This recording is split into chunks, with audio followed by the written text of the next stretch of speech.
Welcome to Lovin' the Loveboat, a fond and funny look back on the world's greatest cruise ship-based television show. I'm Ishvan, singer, songwriter, and TV fanatic. And I'm Michelle, pop culture enthusiast. Join us as we relive episodes of one of the most watched TV series of all time. Occasionally deviating to pop culture charts unknown. So come aboard, we're expecting you for another edition of Lovin' the Loveboat. Hey, I'm not home right now. Leave a message. Welcome, you guys. Yes, you heard right. That was the voice and the drunk ramblings of Mr. Baby Cakes himself, the composer of our brand new theme. Yay. Mr. Stephen P. Slipka, welcome. Hey, Happy New Year. Happy 2023, everyone. Yeah, and we are glad that you guys are here with us. We're glad that he is here with us today. For this two-parter, yes. Glad to be anywhere. Yeah, so Happy New Year, you guys. We're off to season 2.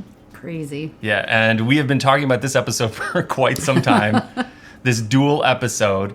And guys, like I always ask, I'll ask Michelle first. What did you make of this part 1? Liked it, didn't like it, indifferent? Well, considering how season 1 ended, a little lackluster. Yes, it's for like sure. they just went off the rails with this next one because it was crazy. I feel like most TV in the 70s is fueled by cocaine.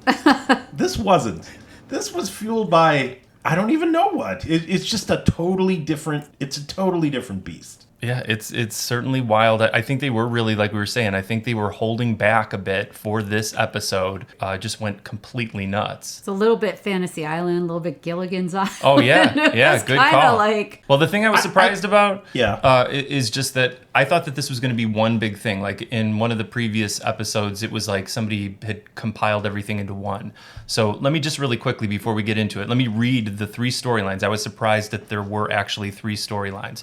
So today we have Marooned by Michael Norrell, very familiar name. We have The Search, written by Lee Aronson. We have Isaac's Holiday, written by Ben Jolson and Art Bear, the powerhouse writing team. Now, we have tons of stars, you guys. Let's all just try to hit it. Let's hit who's on the show. Did you see Paul Stanley was the director? Yeah, I did see that. You know what? Actually, when I was watching I know it... it's not the Paul Stanley, but it would make sense considering how crazy it is. Yeah, I did notice that towards the end. No, but who are our stars? Well, right out the gate, going in alphabetical order, we had Edie Adams. That's who my first guest was. Whoa. Did you say you had something to add about Edie Adams or no? I got a lot of problems with Edie Adams in this episode, but we're going to get into her it. character? Yeah, Yeah, for sure. I'm gonna hold on to that until later. She endured Ernie Kovacs until his death. And That was is true. married to him. That is true. Oh, God. Creative this is genius, though. Old-timey experts. I don't know what Can you're we talking spend about. a couple of They were hours married. on the stylings of Ernie Kovacs? They were married. Wait, let me ask you guys a question, seriously. Don't attack me. I super familiar. Ask me anything about Ernie Kovacs. Super familiar with the name Ernie Kovacs. Yeah. Who was Ernie Kovacs? Oh my god. Oh my god. Don't you remember? He was like a... Well, you go. But the thing that I remember the I don't most know. was... Does Percy Dove Tonsils Yeah. maybe jog your memory? No. No? Or How about the Nairobi Trio? Does that That's jog what your I memory? was just going to bring up. No. That's what I remember as a kid. Was the gorillas with the hats and the cigars? Was he a musician? Was he an actor? Comedian. Comedian? Oh man, he's the best. I don't know. What do you mean? Ernie Kovacs. I'm sure I know him if I saw him, but I don't know who he I is. am a little surprised that you of all people that you're not familiar. Look, Ernie Kovacs was... I feel like this is a recurring theme with me. Think of a very young Stephen P. Slipka sitting in the living room by himself, watching black and white Ernie Kovacs, Right. the most surreal, bizarre, not funny, No. Guys, but hang on, super strange Guys, television show of all time. Slipka is 5 years younger than we are. And he's telling me about Ernie Kovacs. The thing about growing up in the Great Depression was... All right, guys, right. this is not an Ernie Kovacs podcast. Let's It please should be. move on, because we have superstar John Astin. Yes. Obviously, The best. yeah, like Gomez Adams. Stepfather of Sean Astin. He is playing David P. Was it P. Carruthers? Husband of... Patty Duke. Patty Duke. Okay, not another tangent, but they do a dual guest starring role on Circle of Fear that was hosted by Sebastian Cabot. Mwah. It is so good. He is amazing in it. I think it's his best guest starring role. Evie and I have seen them on Buzzer Channel, has those old game shows, and they did a lot of couples work on couples. He type might have been game on shows. Celebrity Bowling, but I can't. Oh, God, I would love to see that. That's a whole other podcast. All right, guys, come on. We're going to be here forever. We also have my dream girl, Barbi leave this Benton. to you. Do you like Barbi Benton? Do you find Sam? I'm always curious. I Like, who you find would. in real life, I find Barbi Benton delightful. Great. All right, she's playing somebody named Kiki. That's the only name I got of her. Kiki Atwood. Is that it? Mm-hmm. Okay, and then we have David Birney. You know. The only man who could tame the wilds of Meredith Baxter Birney. And he had a lot of panache and a lot of charm, and I could see why she fell for him, because he was handsome. He was handsome. stylish, and he was very smooth and caring to Donna Mills, who was also on this episode. He plays Mike Adler, who also is known as Brad Sanders. That's how you check into hotel rooms, right? As Brad Sanders from his fake soap opera called All My Lovers. We also have Norm Crosby. Michelle, do you have anything to add? You love the Jerry Lewis telethon. He was always on the telethon. one of my favorites on the Jerry Lewis telethon. He was always awesome. And that's how I knew of him as a kid, pretty much, because he was always doing some weird stand-up. He usually would take the late slot, like 3 in the morning, and then Norm Crosby. And He was like a story comic, wasn't he? Like he'd take a long time to get Yeah. He would mess up his words. He would make Yeah. things up all the time. That was Yeah. his sort of gimmick too. Well, he's playing Wally, the stand-in with the bartender. cool, dyed hair. Yeah, real cool. No, Super that cool. wasn't dyed. That was real. All right, we also have Laraine Day. She plays David's mom. in this first episode. We really don't. She hasn't spoken a word on this episode. Correct. We also have Stephen P. Lola Falana. Lola Falana. I learned that she was dubbed the First Lady of Vegas because she was the highest paid entertainer in Vegas in 1979. Oh, wow. So right around the time this was happening. She's got a lot of personality. She's very good. I like seeing her on the show. She's playing Mara Carroll. Then we also have Mrs. Roper. Yeah, you want to talk about personality. Audra Lindley, she is on the show. She's playing Mrs. Worth. I don't know that they ever said her first name, or Miss Worth. They haven't. Okay, then we also have Dick Martin. Rowan and Martin laughing. Yes, he is playing Deputy Captain Cunningham. We have Donna Mills. Knots Landing. I'll take your word for it. And she's playing Ginny Carter. That's how I know her. She's great on here. I like Donna Mills. I never watched Donna Now Mills. this is a reoccurring guest, right? Ladies and gentlemen. Well, saving the best for last. Totally. Again, the things that kind of made us who we are as children, the types of people that we were exposed to, these sort of walking cartoon character human beings that I value very, very much, Mr. Avery Schriber. He plays Everett Buell. Did you ever see the movie Scavenger Hunt? Hell yeah. Yeah. It's like one of my favorites because he's the zookeeper in it. Oh, Yeah. God, he's awesome. He's the best. Now, did really you is. relate to this character on this episode, Stephen P? I relate to Avery Schriber in a lot of ways, actually. But as well in this episode, because, I like to think of myself as, inordinately positive and an optimist and just, kindness. And that's really what I saw in Avery Schriber. He was. So far, he's been trying to be He up put up with with a his... lot. He's great. He's also, Brain remember the wife. Muppet? We like to watch the old Muppet show, too, and he's on one of those. He's And the of course, guest on one of those. Doritos commercials. Oh, my God, that's right. The Dorito. That was huge, those commercials. People who like cheese will love nacho cheese Doritos. They taste as good as they crunch. Now Doritos brand tortilla chips have the great taste of cheese. Nacho cheese flavored Doritos. All right, so let's get into it, you guys. With this two-parter, I was, again, really surprised that they weren't just completely smack dab with the whole maroon thing, that they really took time to have all these other storylines happening. And one of the weird things that takes place right from the beginning is Gopher acting completely out of his mind and annoying Julie to no end. Hey, where's Gopher? The way he's been acting lately, who cares? Oh, come on, Julie. Just because you put a dead chicken in with your nylon. Oh, and you weren't sore when he short cheated your bit. No, I was with a short girl. Gopher's just overdue for his vacation. He's a little stir-crazy. A little? Well, maybe by now he's got it out of his system. Gopher is acting weird. He's just acting strange the whole time. Yeah, He's excited because he's got vacation coming but up. it seems like he's on something. Yeah, he seems off. Yeah, it seems really strange. Like the way he was behaving on this episode was kind of odd. And then didn't you notice, I noticed that Doc was a little more animated on this episode so far. I kind of enjoyed him more as a character. I think there were a lot of contract disputes during this episode. Could be. Maybe. Like something was up because Gopher was just bizarre. Adam Ricker is being his usual creepy self right off the bat. Oh, that's a given. Because I don't think you can really blame him because the beautiful Barbi Benton enters the ship. Welcome aboard the Princess. Enjoy your cruise. I hope so. Just leave us there, Douglas. Oh, yes. Hi. I'm Adam Ricker, your most ardent admirer. All right, let's hear your scintillating line. You'd like to buy me a drink, then drop down to my cabin for a chaser because you're sure you know me from somewhere. Am I warm? Not as warm as I am. Will I see you later? Not if I see you first. Have one to help take care of these right away. That's a real winner. Oh, Miss Lockwood really is a nice girl. She just has a few problems. I wouldn't have guessed. She was engaged to a young man. They were to be married several weeks ago. He broke the engagement the day before the wedding. Ah. I'll have a little chat with her. Straighten her out about now. Okay. But do yourself a favor. When you have that little chat, wear a suit of armor. Yeah, and he is summarily shut down right off the bat. But I'm sorry, is Barbi Benton though? Is she a celebrity on this, or is she just a regular person? I couldn't She's understand. She's a from regular the beginning. person. But she had like a. She's a wealthy chauffeur. woman.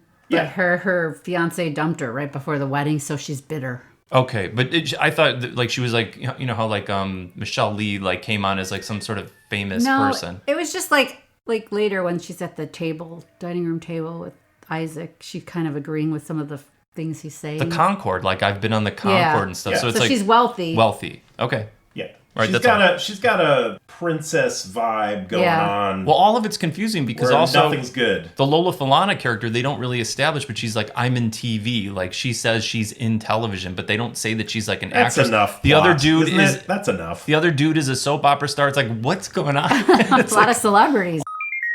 All right, but then you get some level of some sort of terrible, terrible feeling as Maureen Buell comes on abusing her husband left and right. Yep. Hurry it up, Romeo. I'm trying, Fluffums. These darn bags are heavy. Hello, welcome aboard the Princess. I'm Julie McCoy, your cruise director. Here, Maureen Buell. Doesn't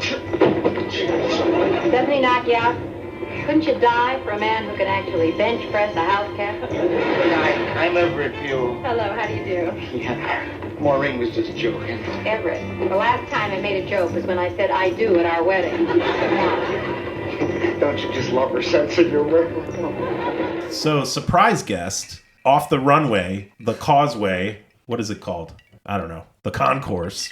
There you go. Comes surprise guest Isaac. As a guest. On vacation on the boat he works on. Well, why, Michelle? There's no snow for skiing. He was supposed to go skiing. There's not any other place he could possibly have gone on vacation. Even they make the joke, why are you coming on the ship for vacation? This makes no sense. Shut up. That was artful. I thought that was great the way that they worked that out. He was going to go sharp, somewhere else.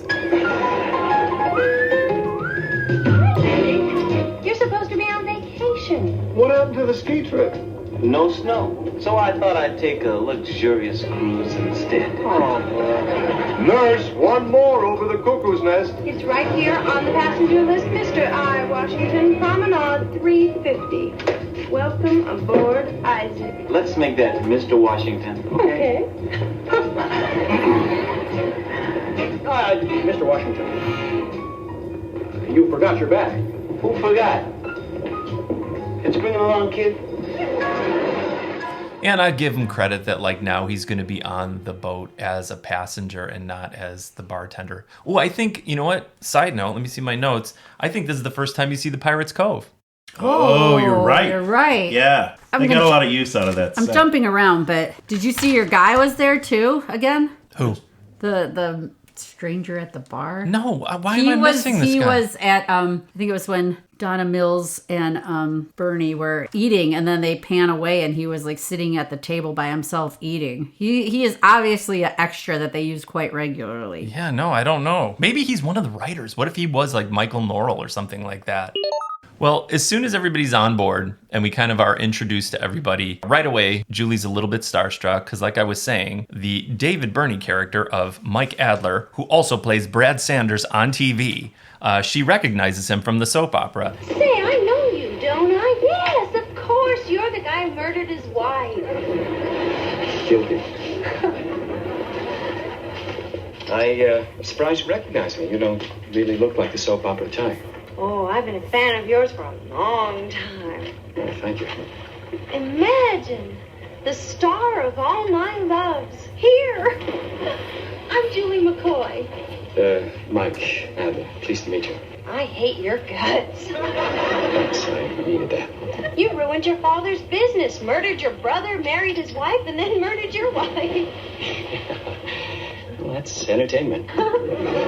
Okay, so first thing, before we get into Isaac, I just want to call out fantastic B-roll once again on this episode. So I don't know if you guys noticed that, but the disembarking B-roll, fantastic. I want a super cut of Steubing just looking like a captain disembarking. Yes. Oh, yeah. I It always is talk so about that great. one. You put a picture of it, didn't you, on the I last? didn't. I have an actual Your Sister's Favorite, shout out to Kristen, boomerang of Captain Merrill talking on the walkie-talkie. Yeah. But I haven't posted it There's yet. a lot of walkie usage in this episode. He is large and in charge and looking fantastic. And so I just wanted to shout out. It's some shout of our out to the favorite. It's B-roll. some of our favorite stuff. It is my favorite, one Yeah, of my it's favorite great. ones. It's great. But then, Isaac he's here to have fun. He is. Well, Isaac sees Lola. She's impossible to resist.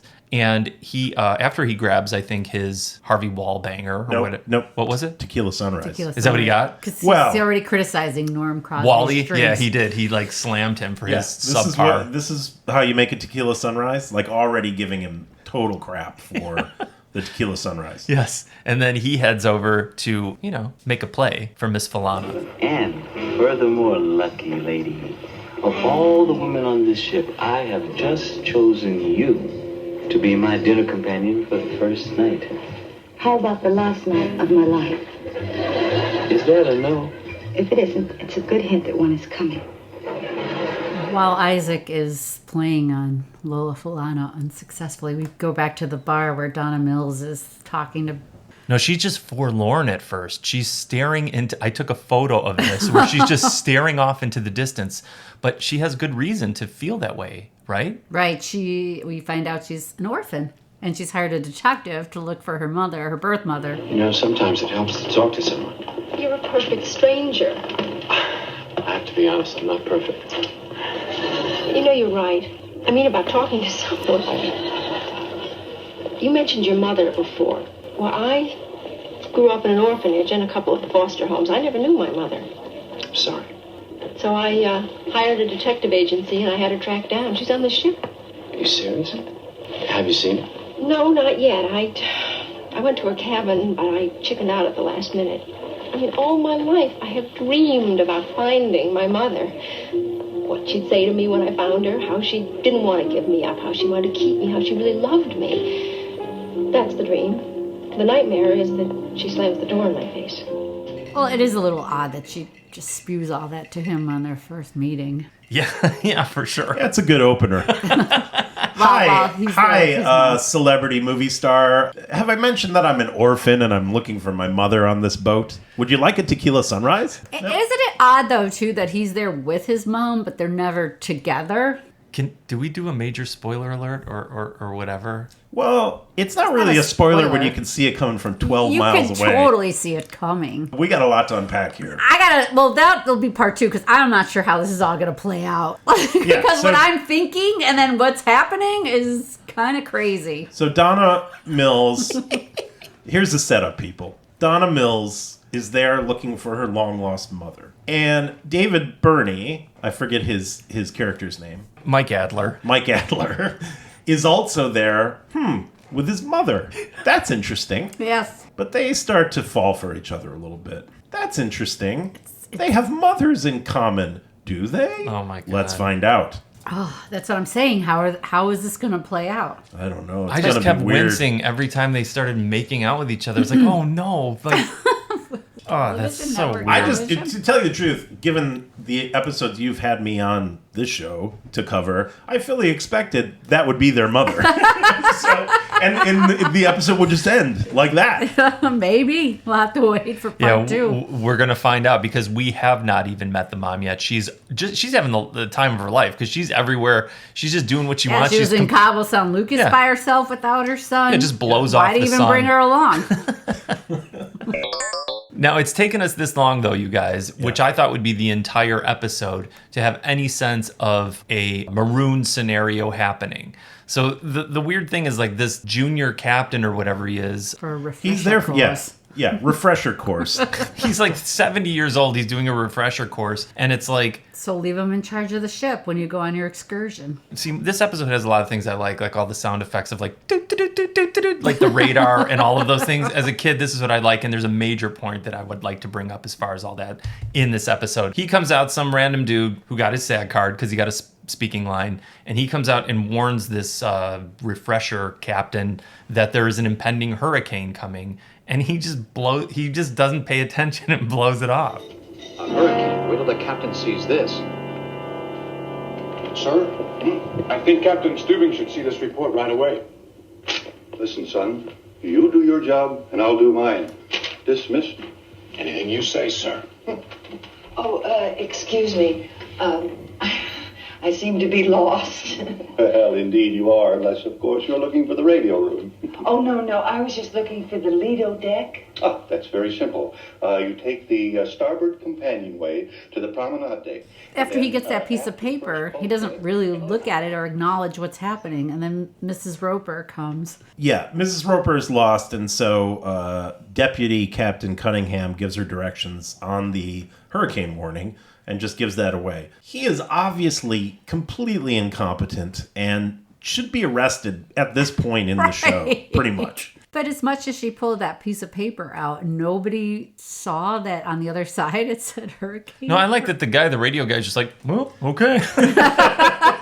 Yeah, right. He just wanders back into the room and locks the door, waiting for the hurricane to smash into the ship. This is where I can't enjoy any show because I start thinking about, aren't there checks and balances in place to avoid this sort of thing? I think the Loveboat is very prophetic. It shows many people rise to positions of power who have no business being there. They really are incompetent, and they just bluster their way through everything. Are you saying that the Loveboat is a metaphor for corporate Yes, America? I am. Is this what you're trying to say? I absolutely am. It took us all the way to season 2 to get to that, but yes. Interesting take.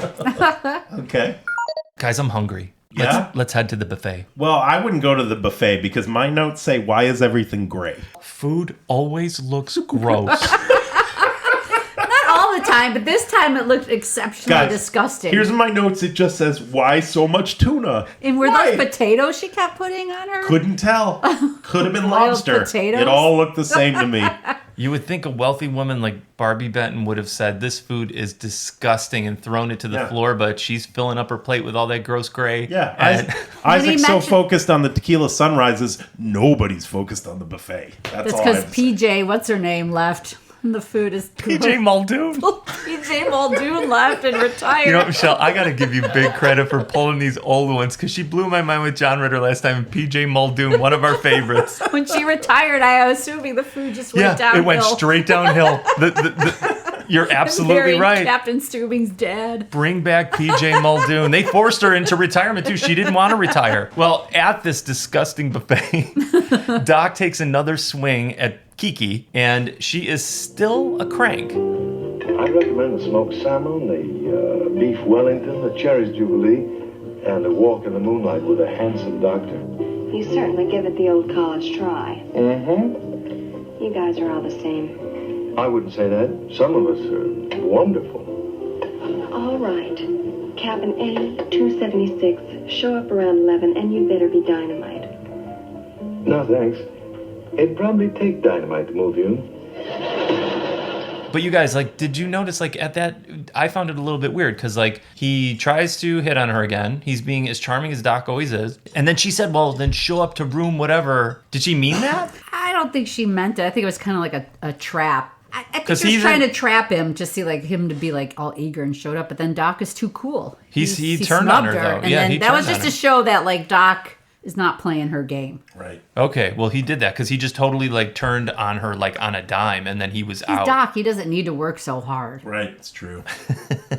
Yeah, but then in that same scenario, there's a pretty funny part where like Isaac, after like kind of like trying to create this persona for himself to impress Lola Falana, he's seated at the captain's table, and then he acts kind of funny with Captain Merrill. Captain Stubing, may I present your last guest tonight, Mr. Isaac Washington? Good evening, Merrill.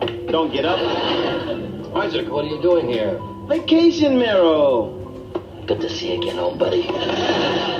So while they're at the table all talking about owning the Concorde, the captain's going to take them all on this excursion to this private island. Yeah, but did he really mean that though? Because it seemed like it was like they overheard, the old lady, Mrs. Roper, overheard and then just basically invited them, and he felt bad. Because in the one thing prior to it, it looked like he was romantically inviting Doc to go with him. I think he was. Would you like to accompany me? Now, I thought it was kind of weird. Well, if you're going to take anybody, Doc's the most fun. Yeah, it was a weird crew that ended up going off the island to Because this. most of his main crew went on the... But he also went because Deputy Captain Cunningham was doing such a good job. Which, I don't know. We're only in the beginning of season 2, and Stubing is a really poor judge of character. If you think of all of the people he's backed who have turned out to not be great. That's true. Right? It's true. The assistant cruise director. That's true. Right? A lot of bad judgment. I'll cut him some slack for that one. Because maybe she was charming him, but this one is kind of strange, where he thinks this guy's doing an awesome job. You know, Cunningham is doing an excellent job. I'd feel comfortable leaving the ship in his hands. He seems capable enough. Yeah.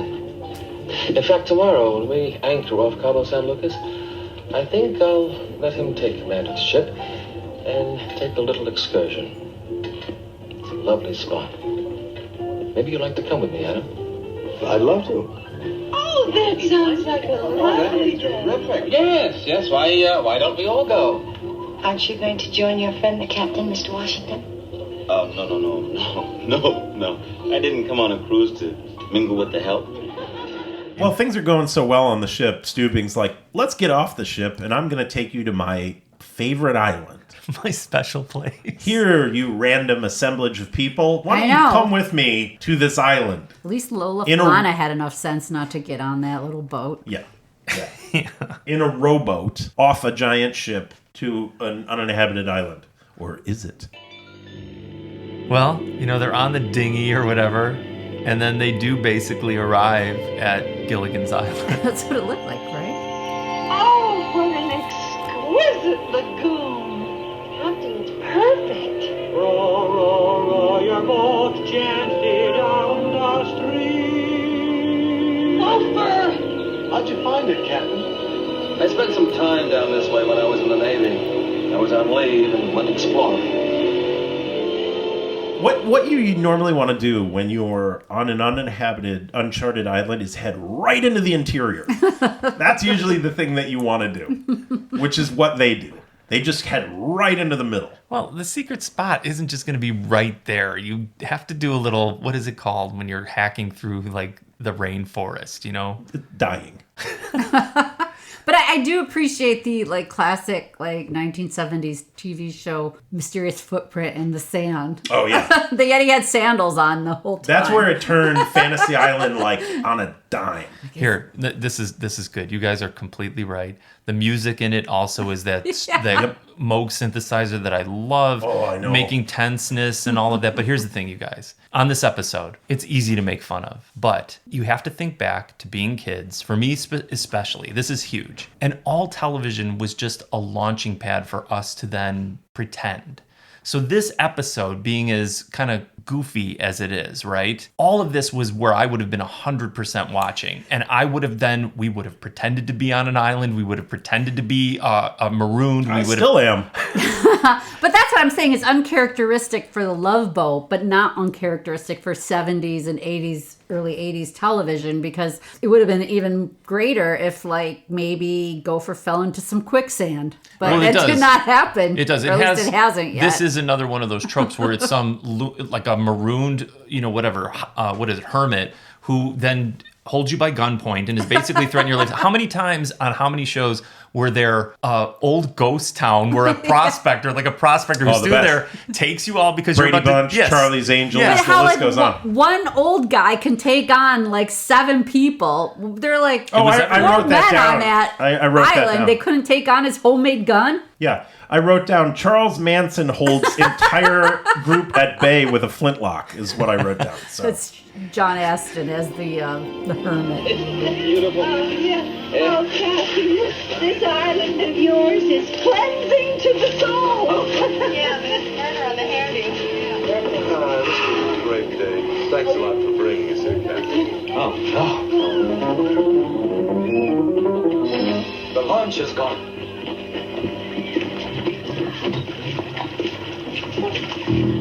Oh, what did that? A shark? A knife. A shark with a knife? Some madman cut this rope. I don't see it anywhere, sir. Well, what are we going to do? I don't know. But whatever it is, we're going to do it here. Look, there he is again. Happy birthday to me. Happy birthday to me. Happy birthday. Happy birthday. Anyone remember the last line?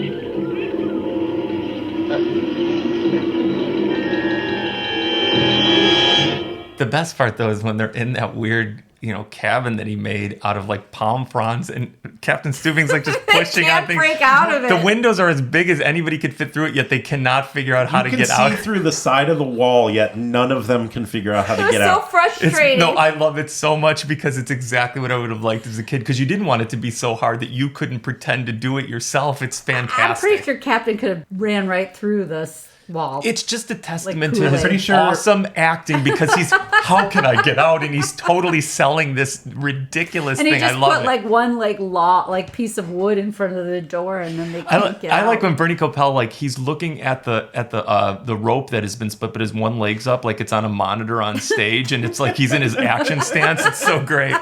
Did you see him trip when they got off the boat? No. He tripped over the rope. No, I didn't. So Gavin McLeod acts up a storm. Oh, at this he point. does. I don't know love if you it. guys noticed. Yes. I think this might have been the thing that got this script approved because he saw these moments, Yes. these monologues, and these big moments where he's leaning with his elbow up on the post, talking about sacrificing 8 for the lives of 600. Oh, don't despair, dear. A rescue party may still be sent from the ship. I hope not. With the hurricane coming, I'm sure that Deputy Captain Cunningham had enough sense to head for open waters. Better he risks our 8 lives than the lives of 600 passengers. Well, that's what my Isaac said God. that he would do, and Yeah. he was correct. Yeah, he was correct. It's the greatest. It is so fun to watch for me. He thinks he's doing Hamlet. Oh, it's so good. It's amazing. Gavin it's why- McLeod's going for that Emmy. It's why we love him so much. He is so in this role. I love it. I love it beyond compare. It's the best. But we haven't really discussed actually really seeing John Astin.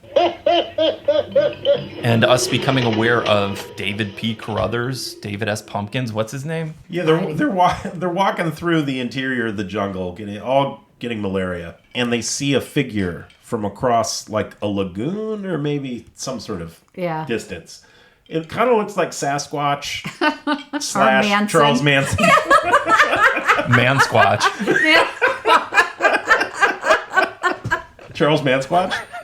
Charles Mansquatch is But in he had that cool the fake headband that brush. kept his hair out of his. Yes, because he probably was there in the 60s, because he was there for 21 years. It's actually maybe the 50s, I don't know. But yeah, Mansquatch is there watching them intently. Yeah. And it just so happens to be his birthday. Quick aside, little interstitial bit here before we get into John Astin's Verbal arc. B-roll you going to throw at us? This is a little bit of a verbal cul-de-sac.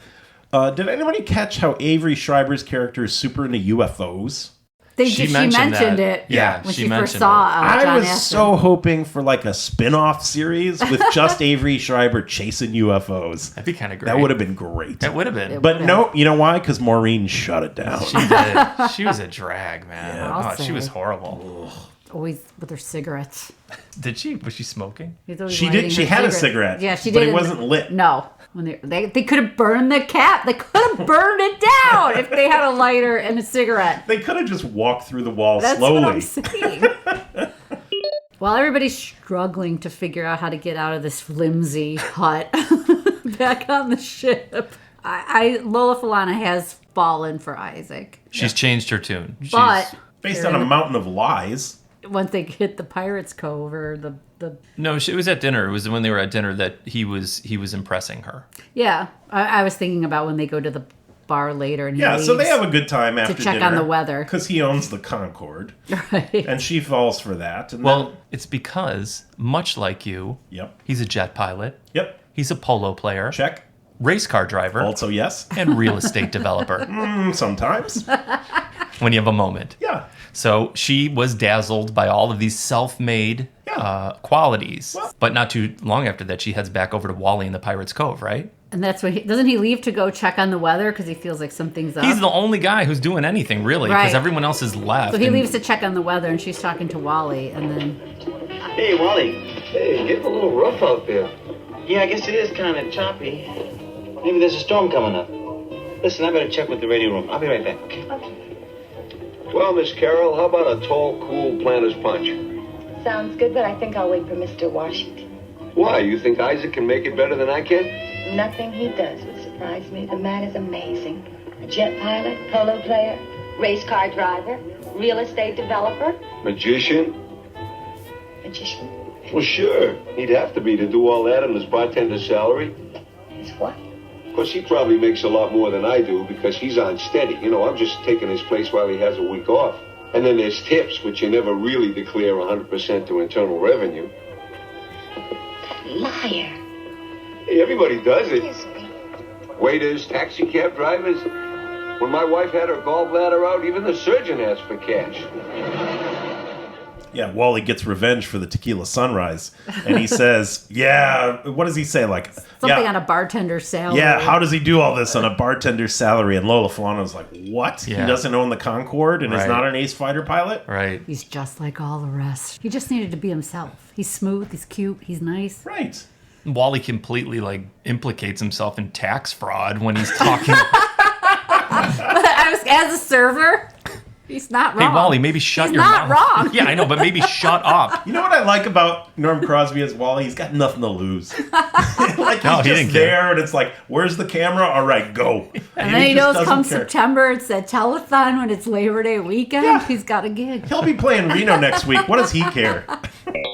Just to tie this up. So Isaac, you touched on it, but Isaac, seemingly the only one on the ship concerned about a hurricane. So I'm going to go back to my previous question, which is there no one else on this ship who's maybe responsible for checking these things? No. So the head bartender is the person who's going to intervene with the deputy captain and say a hurricane is coming. And telling him what the Captain Steubing would do.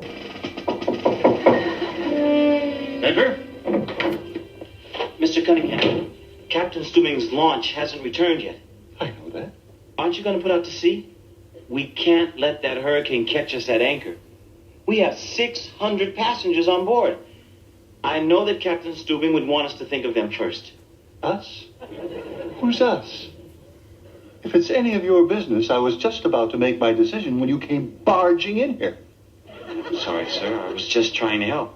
I remember in a similar situation once, Captain Steubing felt he had a better chance of outrunning the storm in the open sea. He had us underway in 5 minutes. Well, he has his way of doing things. I have mine. Hello, Bridge. This is Deputy Captain Cunningham. Weigh anchor. We sail in 30 seconds. Oh, very well. 5 minutes.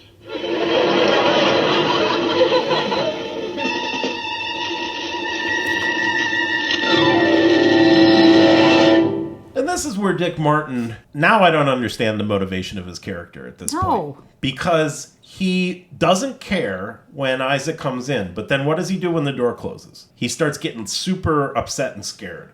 He's hemming and hawing about what he should do, but he doesn't do anything. He just gets upset about it. So I don't understand where he's coming from. but he doesn't do I anything don't get the good. motivation of that character at all. No. Yeah, he's just incompetent and not bright. But I think he really is just in a role to help the drama. Which is strange take because the place. writers of the Loveboat are so good usually at tying everything up in a bow that this doesn't make any sense to me. Well, see, the thing is, they're saving all of their energy for the powerhouse acting and dialogue that's taking place inside of the hut. He looks bored. That makes two of us. Kiki, you add an entirely new dimension to the word boring. You ought to know. You wrote the book. Now, you've got to get down to the beach and light a signal fire that'll be seen by our ship. Sir, how do you know the ship is still there? How do you know it hasn't moved on without us? And how about this man Cunningham? How well do you know him? Is he trustworthy? Did you leave the keys in the ignition? All these are questions that have to be answered. The only question that has to be answered is when did your brains fall out? Look, maybe we can lure him into opening the door. Good idea. We'll use one of the ladies. Someone seductive. Captain, would you like me to try? Sure. Fair faucet minor. All right, everybody listen. Mr. Buell, Doc, and I will stand on either side of the door. Gopher, you will climb to the ceiling and lurk there, waiting to drop. What a stupid plan. Pardon me, do you have another? No. Well, then why don't you do us all a favor and stop flapping your lips? Oh, God. And they're in full earshot of Carruthers, and they're loudly plotting and planning how to get out of this thing. Again, for me in my childhood, it was absolutely flawless what was taking place. I do appreciate, though, like, when then they go, where's like Julie's going to try to lure him.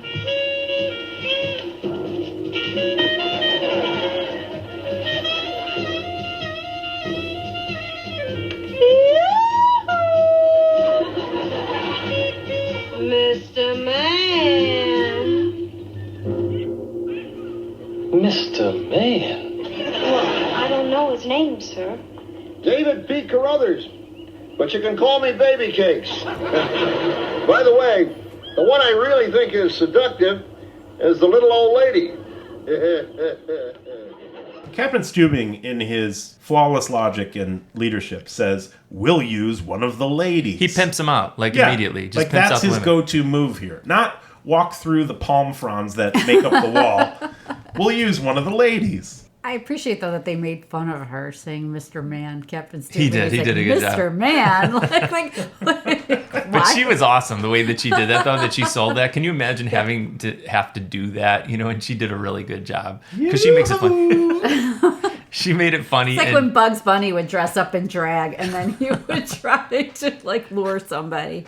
David P. Carruthers wasn't having any of it, though. Nope. Mr. David P. Carruthers, he likes a more mature woman. Well, let's point out, for once on the Loveboat, age-appropriate relationship. Oh, that is true. Between Usually a it's always psychotic some hermit. old guy and some younger woman, and at least he is attracted to somebody in his That's true. age bracket. That's true. Yeah, let's give it up for the hermit. I mean, he really Not Barbi Benton. No, he didn't even mention her at all. No, but, I mean, she was pretty insufferable through this whole thing. So Who, I told Barbi Benton? Barbi Benton's character, yeah.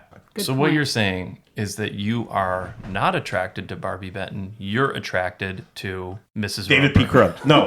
Yes.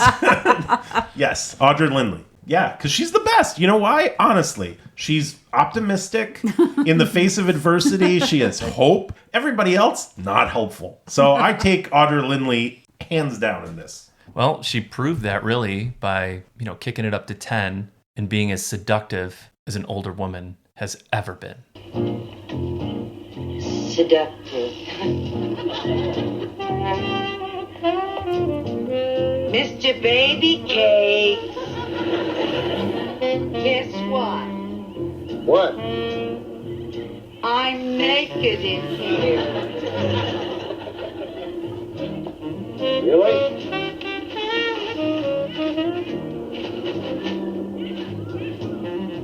Can the others see you? No, they're asleep. Really? That's right. They're exhausted. Isn't this fun? You see how gullible I am? He's disappeared. Mr. Baby Cakes, where are you? Be peekaboo. What is the matter with you people? Don't you know you're dealing with a man with a gun? Why don't you wise up and ask me why I captured you? Why did you capture us?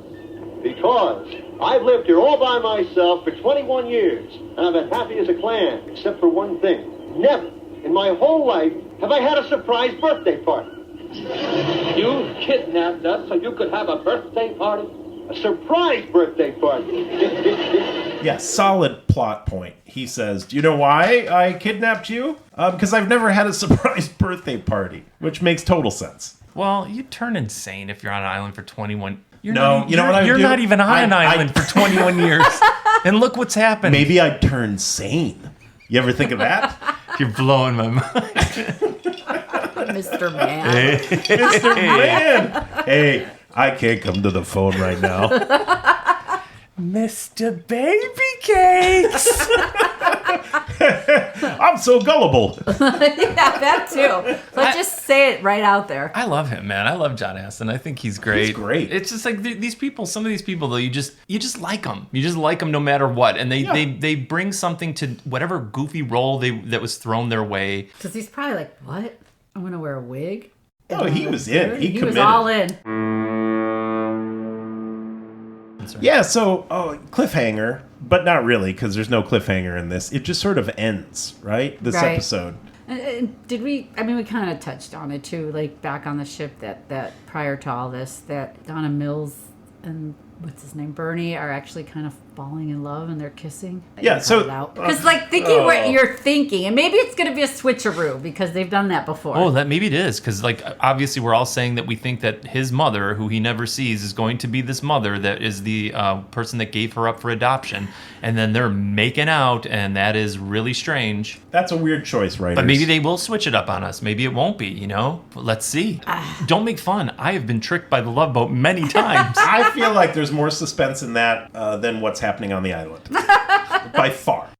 As far as like ending kind of blunt, Isaac, after doing this pretty heroic deed, goes to see Mara, thinking everything's great, not knowing that Wally dropped a dime on him. Well, maybe don't talk shit about my tequila sunrise. Right. I won't call you out. Exactly. Yeah, really, total instant karma. So he goes to the room thinking like he's gonna score or something, and then she pummels him with a hailstorm of puns about being a bartender. Yep. And then just starts throwing crap And a hailstorm of lamps. Yes, there's so many lamps in the room. Like, wow, she's got a lot of nerve to start throwing things in her hotel room. Yeah, in a hotel room. Cabin. Don't say a word. Just stand there and let me drink in your beauty. Drink. What an appropriate word for you to use. Say what? What's on tap for tonight? A game of gin? Oh, I don't know. But we will be running into a little rough weather. Oh, well, in that case, we better batten down the hatch or we could end up on the rocks. Mara, I don't think you should take this so lightly. I mean, a hurricane can be a very fearsome thing. It's just a big wind. I've had a lot of experience with big winds. The biggest of them all, Hurricane Isaac. What? Mr. Washington, the real estate operator, the polo player, the jet pilot, the bartender. Bartender? You're a big phony just like all the rest of them. Mara, now look, I was just play acting, little innocent make-believe. Make-believe? Yeah. Really? Well, then, make-believe this isn't a book. Mara, wait a minute. Make-believe this isn't real estate. Come on, Make-believe that this isn't a crime. But she's mad. She's angry because he misled her. Yeah, and she was but- really falling for him. But what? It's okay to throw a lamp? You might. Maybe if you'd stop lying to me all the time. It's fun. Michelle doesn't really own the Concorde. I hate to break it. I hate to break it to you. Yep. I know she said And it. I'm not a I backed her up NASCAR on driver. it. I was a real wingman on that one. Well, that's where they leave off, that things have fallen apart between those two. I thought they did that kind of good. It was kind of quick between them for like a little teeny tiny storyline. So it's a lot going on. We'll see what's going to happen. How it all pans out in part 2. Because wait, they're hunkered down at this point? Yeah, the storm, I think the storm's brewing. Well, the captain did the whole, get your axes, get your shovels, Oh, get right. everything. You're right, Michelle. So I wrote down Steubing takes charge, where just by the power of his voice, David P. Carruthers goes, okay, I guess you're in charge now. Like, I give up my whole plan of having a birthday party and holding you guys at gunpoint by the sheer gravitas of your conviction, Captain That's why he's Steubing. the captain. Yeah, I'm just going to listen to you and just give you my tools, which is what he does. I'm surprised he didn't have like an Oliver. You know what I mean? Like how Vincent Price had Oliver, like that was his favorite tiki statue on right. the Brady Bunch that like... Oh, like something to talk to? Yeah, like after 20... Like the goat had a name or something like that, you know? He had it right. You know who he's talking to? Nobody, yeah. You guys, before we wrap this part 1 of part 2 up, we just want to say thanks to Stephen P. Slivka for being here. Thank you. And maybe give him a little shout out for the wonderful Christmas gift that he brought along. Yeah, last year he dazzled us with the Loveboat board game. Yeah, amazing. For your birthday. Yes. Yep. And then this year he showed up with a Loveboat press kit. Yep. Which will be on Instagram. Complete with bios of the main cast. Including vitals and weight. Eye color. Which is important when you're writing an article or a review. But not and only slides. That. Yeah. Like, is that what they are? Slides? Yeah. Oh my God. We'll definitely have to post pictures. Amazing find, amazing gift. Yeah. So again, thank you for being here today. We hope and pray you will be back for part 2. And again, thank you for doing the theme. The theme is awesome. It's really great. It's such a nice way to start off season 2. And I want to thank also the wonderful Tyra, who at Christmas gave us our own TV sitcom Christmas miracle by helping us reach our GoFundMe goal. She had paid attention and swooped in and took it to our goal. And it felt so nice to reach the goal before the end of the year, which was our hope. Yeah. So thank you to, especially to Tyra, but everybody who contributed to the GoFundMe and to everyone who's been listening. So thank you guys so much. Thanks for being here for the first episode of season 2, and we will see you all back for part 2. Yeah. Can't wait to see how this all plays out. The lives of 8. And until then, I am Ishvan. I'm Michelle. And I'm Slivka. Captain Steubing, please come to the bridge. And we're Lovin' the Loveboat.